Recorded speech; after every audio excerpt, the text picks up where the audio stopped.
Oke, udah muncul kan ya? Oke, Assalamualaikum warahmatullahi wabarakatuh. Perkenalkan, saya Lasti Angelina Andini, dan kalian bisa manggil aku Lasti.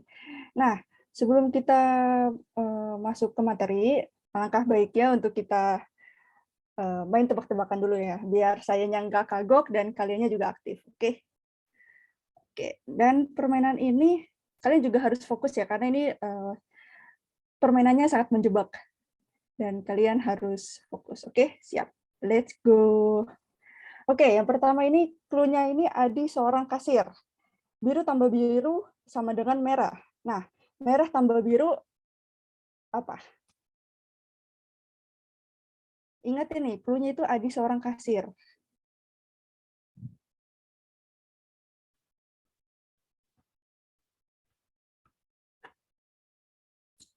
Ayo, ayo.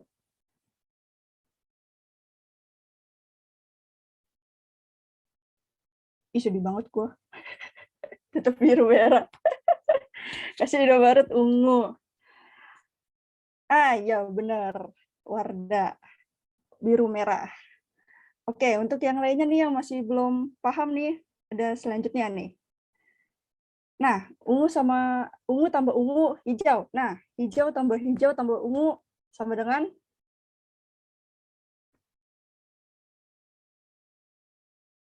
ayo, ayo. Biru. Langsung tahu sih. Ya, benar. Jawabannya biru. Jadi yang masih belum paham itu, clue-nya itu Adi seorang kasir. Nah, ungu itu sebagai duit 10.000. Nah, 10.000 tambah 10.000 sama dengan 20.000. Nah, hijau tambah ungu, 20.000, 20 tambah 10 itu sama dengan 50.000. Nah, oke, next. Yang kedua, tetap sama ya, harus fokus juga kalian. Oke, next. Nah, clue-nya ini jangan lupakan orang ketiga. Nah, orang pertamanya ini Benny, orang keduanya Tony, orang ketiganya siapa? Orang ketiganya nih, jangan dilupain. Siapa?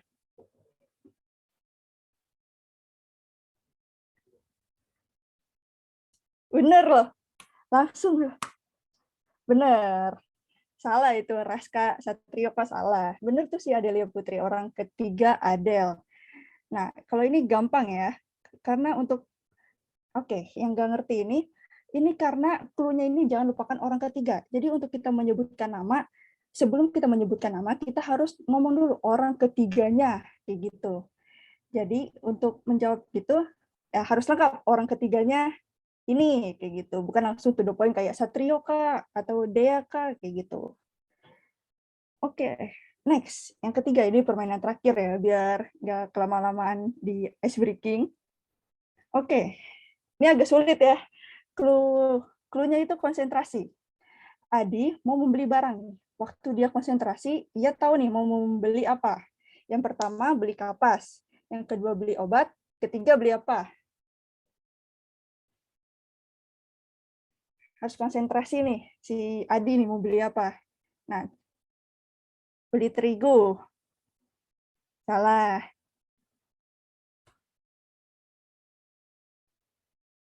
Nasi Padang. Ya, bener. Oke, nah setelah si Adi ini beli nasi Padang nih, nah setelah dia beli nasi Padang tuh dia beli apa? Ayo, yang bisa beli, yang bisa beli, yang bisa jawab. Ya, kan Adi kan pertama beli kapas, kedua beli obat, ketiga beli nasi Padang. Nah, selanjutnya itu setelah dia beli nasi Padang beli apa? Ayo, beli apa?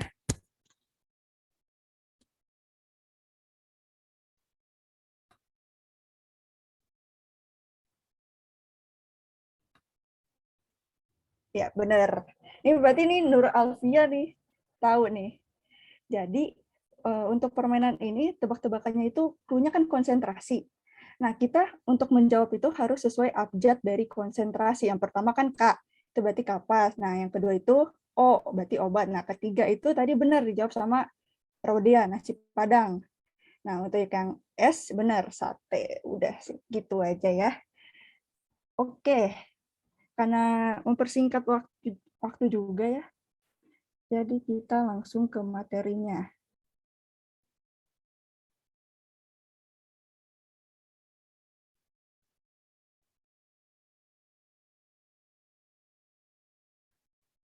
Oke, sekarang saya akan membahas tentang self-help ketika terjadi pembulian di dunia kerja. Nah, pertama-tama saya mau menjelaskan sedikit nih tentang latar belakang bullying. Kekerasan di tempat kerja merupakan salah satu fenomena organisasi yang banyak mendapatkan perhatian dari berbagai kalangan, baik dari peneliti, pendidik, organisasi perlindungan, maupun tokoh masyarakat. Nah, hal ini dikarenakan kekerasan di tempat kerja dapat memberikan dampak dalam berbagai sisi nih, mulai dari individu, kelompok, organisasi, sampai dengan lingkungan sosial. Nah, bagi individu, kekerasan di tempat kerja memberikan dampak yang dapat merusak kesehatan dan kesejahteraan karyawan. Lalu, untuk kelompok, kekerasan di tempat kerja dapat mempengaruhi efektivitas tim dan kerjasama kelompok yang telah terbangun. Lalu, bagi organisasi, kekerasan di tempat kerja dapat memberikan dampak bagi kinerja organisasi dan juga budaya organisasi yang ada. Dan yang terakhir, bagi lingkungan sosial, adanya kekerasan di tempat kerja akan memunculkan masalah sosial baru terkait dengan konsekuensi hukum. Nah, kekerasan di tempat kerja ini sering diistilahkan dengan bullying di tempat kerja. Nah, istilah ini dianggap lebih mewakili dan lebih lengkap dibandingkan dengan istilah-istilah lain yang sejenis untuk menggambarkan fenomena yang sama. Nah, sekarang kita akan bahas tentang self-help. Apa sih self-help? Nah, istilah self-help dalam kamus psikologi memiliki makna sebagai diri sendiri atau semua yang diyakini benar dalam dirinya sendiri. Nah, maka dari itu, self-help dapat diartikan sebagai tindakan untuk membantu, memperbaiki, dan menyelesaikan permasalahan diri sendiri tanpa bantuan orang lain. Tujuan self-help ini untuk memberikan pemahaman dan mendapatkan suatu pemecahan masalah yang dihadapi seseorang. Nah, penting nggak sih self-help untuk diri sendiri? Nah, self-help ini sangat penting karena tindakan self-help inilah yang dapat membantu kita untuk mengenali potensi dalam diri kita sendiri dan dapat mencegah timbulnya masalah. Nah, dari pengertiannya saja ini sudah menjelaskan bahwa kita sebagai manusia yang tidak luput dari cobaan atau masalah hidup, kita mampu nih menyelesaikan masalah dengan diri kita sendiri dan tidak bergantung kepada orang lain.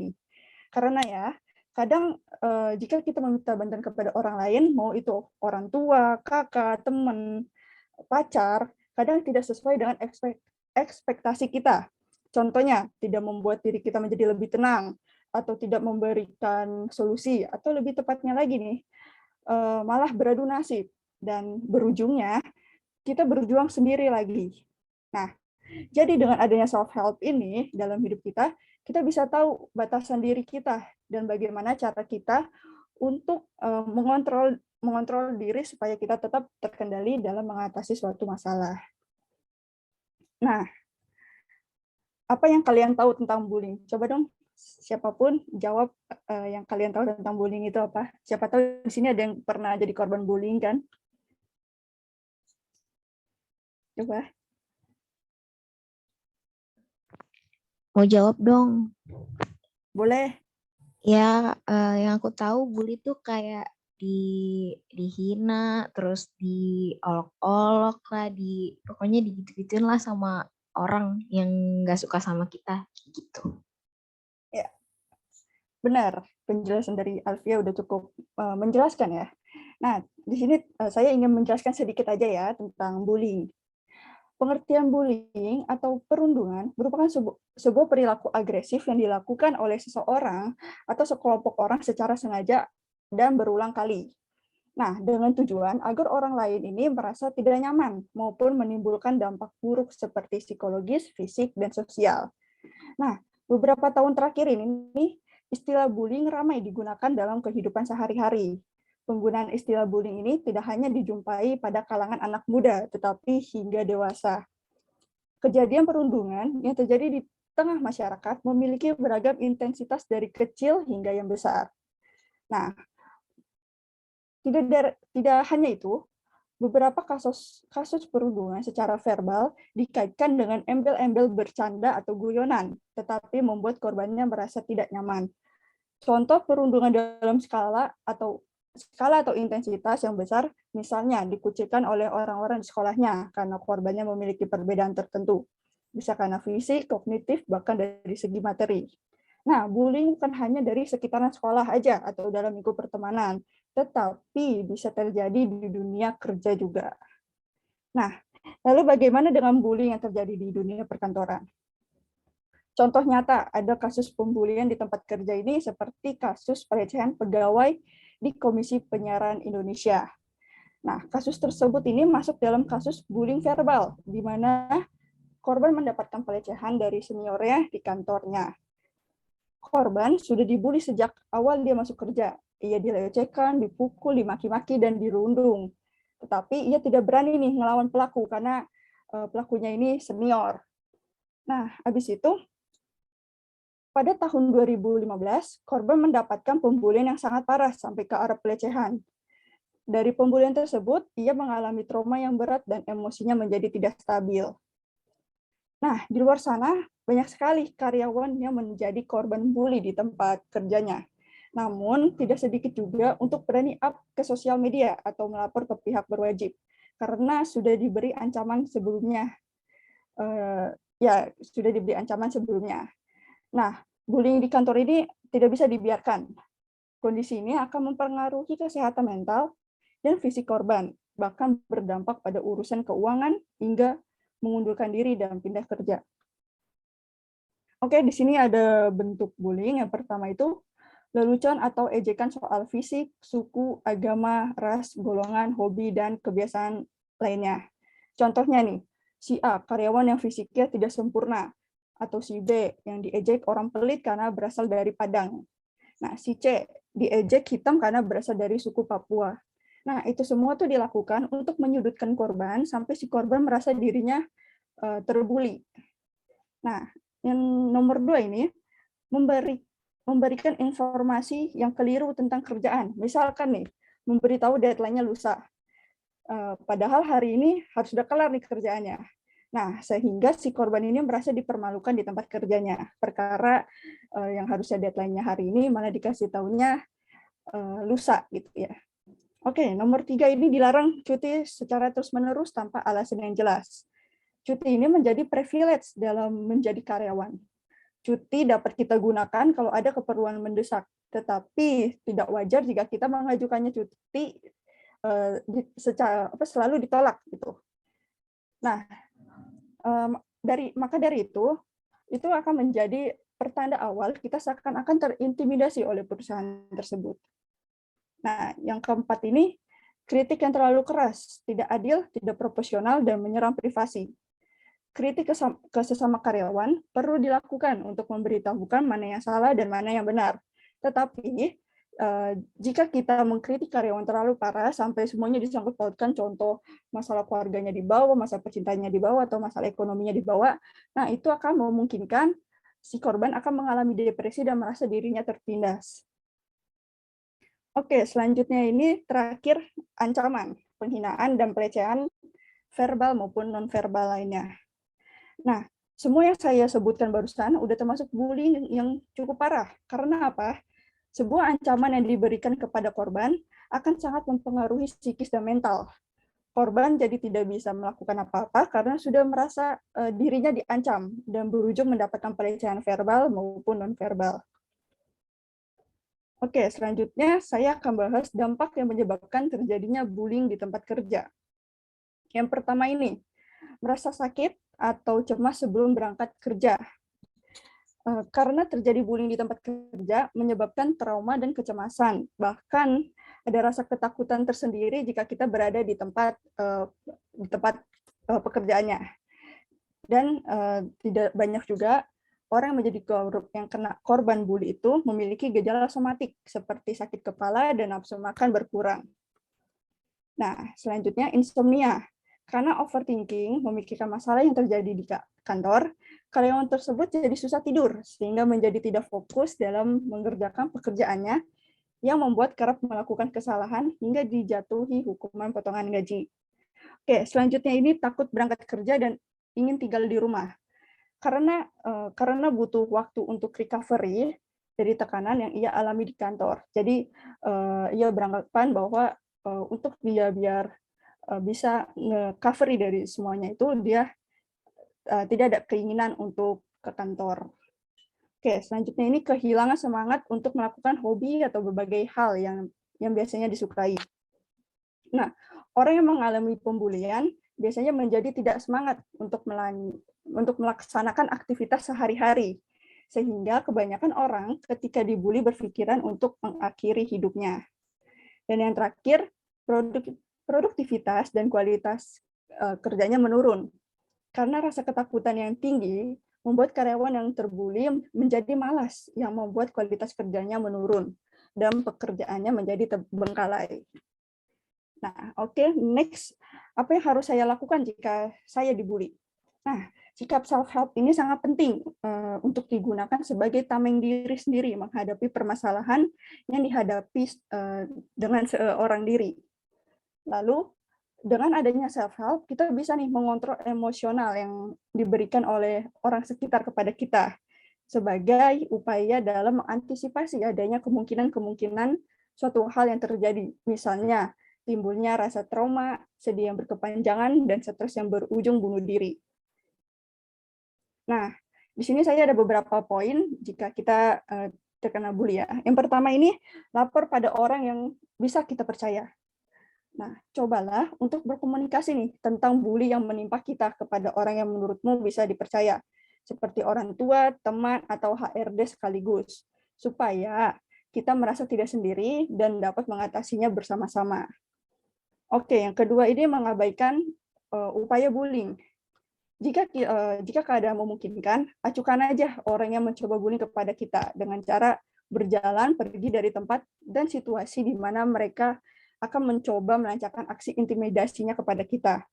Nah, biasanya orang-orang yang gemar melakukan bullying ini ingin kita menunjukkan reaksi emosional. Jadi, dengan kita bersikap cuek merupakan langkah awal untuk mematahkan intimidasi mereka. Oke, yang ketiga ini bersikap percaya diri. Berusaha untuk percaya diri di depan umum. Dengan kita berusaha percaya diri, dapat merespon segala tindakan bullying lewat perilaku kita.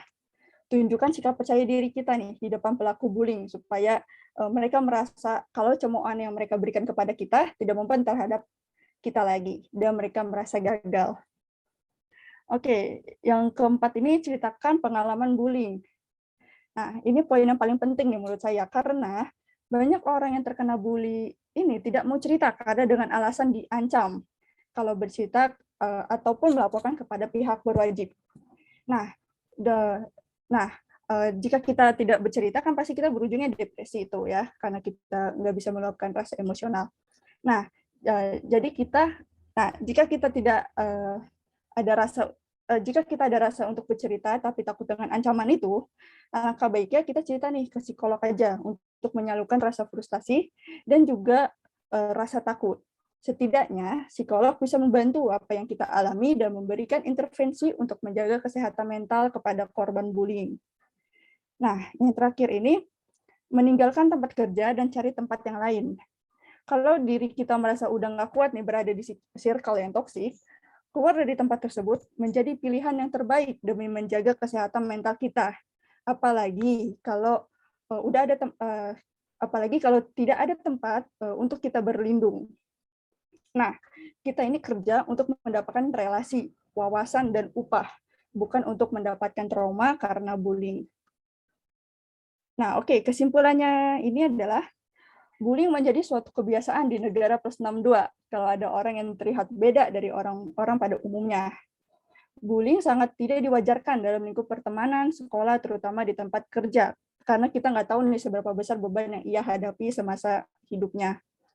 Carilah tempat di mana kamu dihargai oleh orang sekitar tanpa harus mengorbankan mental kita.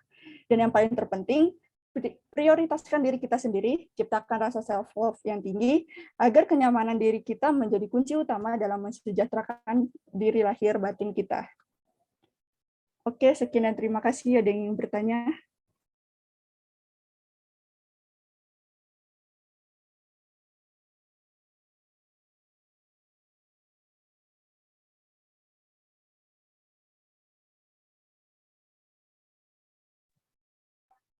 Saya, Kak. Oke, silakan.